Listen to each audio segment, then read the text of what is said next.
warahmatullahi wabarakatuh. Selamat pagi anak-anak. Gimana kabarnya?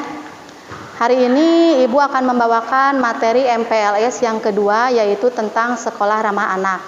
Nah, tapi sebelumnya untuk mengecek kehadiran kalian, silakan kalian komen dengan mencantumkan nama dan asal sekolah kalian. Siap mendengarkan materi dari Ibu?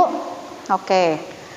Sekolah merupakan lingkungan yang amat penting bagi perkembangan anak, karena anak menghabiskan waktu di sekolah dalam jangka waktu cukup lama. Lingkungan sekolah bisa jadi rumah kedua bagi anak. Nah, oleh sebab itu, anak harus merasa nyaman melakukan kegiatan belajar di sekolah. Nah, untuk mendukung hal ini, pemerintah mengeluarkan kebijakan dan program terkait sekolah ramah anak atau SRA. Apa itu sekolah ramah anak? Sekolah ramah anak itu dibuat program yang dibuat oleh pemerintah Republik Indonesia.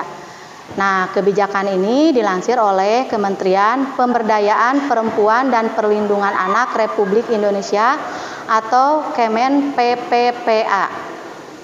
Tujuan disusunnya kebijakan sekolah ramah anak yaitu salah satunya untuk dapat memenuhi, menjamin, dan melindungi hak-hak yang dimiliki anak. Tujuan lainnya yaitu memastikan bahwa sekolah mampu mengembangkan minat, bakat, dan kemampuan anak serta mempersiapkan anak untuk bertanggung jawab kepada kehidupan yang toleran, saling menghormati, dan bekerja sama. Ibu yakin kalian sebagai anak, apalagi siswa SMK Sultan Baruna, pasti kalian mempunyai minat dan bakat juga kemampuan. Minat kalian apa sih kalau untuk di sekolah? Yang alhamdulillah sekolah kita itu banyak sekali ekstrakurikulernya. Bakat kalian apa? Silakan kalian kembangkan di sekolah. Itu salah satu dari program sekolah ramah anak, yaitu mengembangkan, mewujudkan minat kalian, bakat kalian, kemampuan kalian diasah ya di sekolah, itu programnya. Nah, selanjutnya, mengapa kebijakan sekolah ramah anak ini dimunculkan? Karena menurut data dari KPAI, yaitu Komisi Perlindungan Anak Indonesia, adanya kasus kekerasan di lingkungan sekolah itu terjadi banyak, mulai dari kekerasan fisik, psikis, maupun seksual.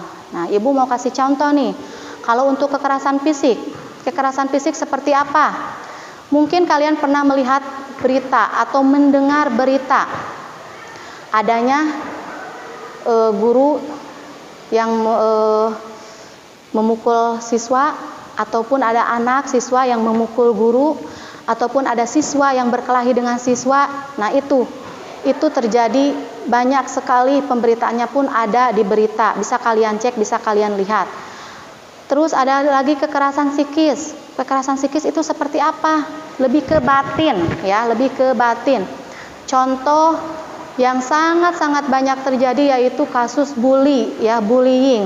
Bullying itu ingat terjadi bukan hanya dari siswa ke siswa, bahkan bullying ini bisa terjadi dari guru ke siswa.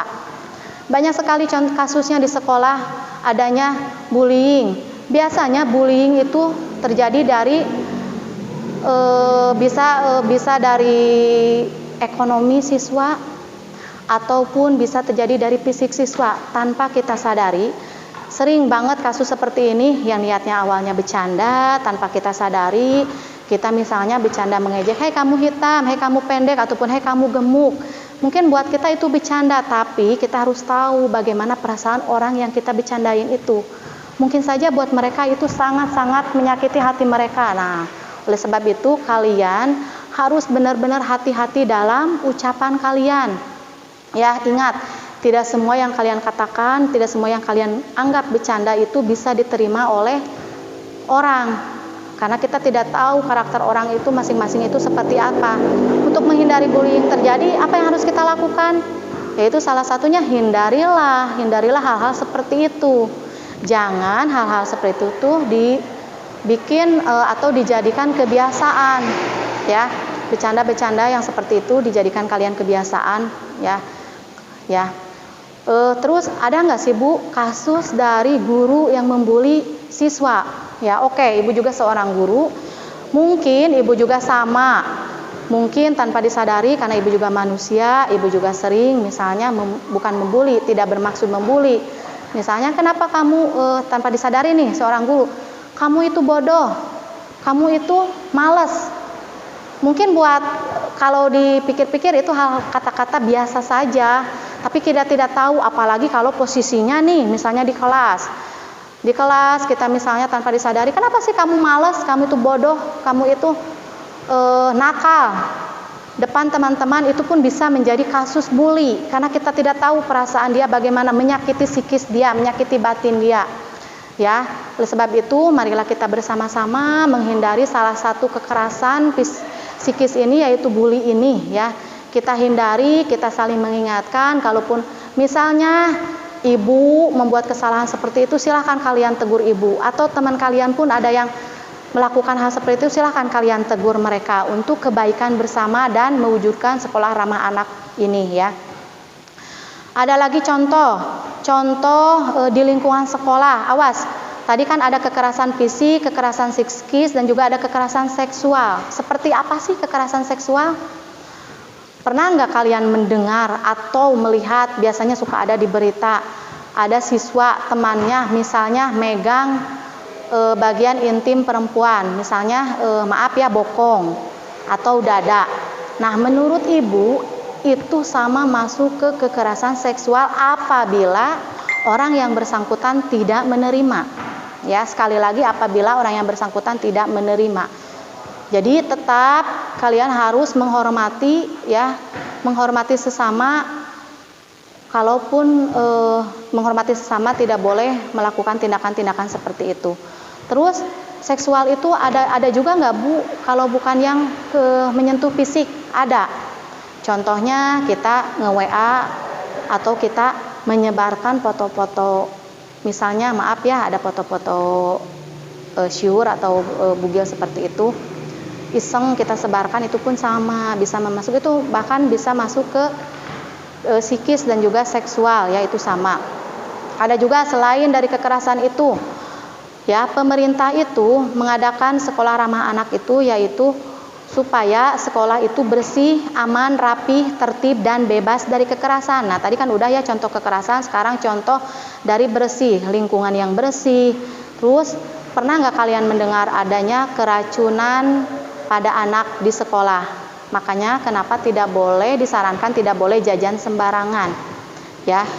Tidak boleh jajan sembarangan karena ada kasus keracunan anak yang makanannya itu bahannya itu ada bahan pengawet, ada bahan kimia yang menjadikan anak itu keracunan. Ya, sekolah itu bertanggung jawab bahkan untuk orang-orang yang dagang di sekolah itu. Itu tanggung jawab sekolah supaya anak-anaknya merasa aman dan juga sehat. Ya, terus ada lagi nih kasus dari contohnya ada dari sarana prasarana sekolah. Pernah nggak kalian mendengar kasus yang anak lagi belajar atapnya roboh? Ya. Nah, itu jangan sampai terjadi ya, itu jangan sampai terjadi.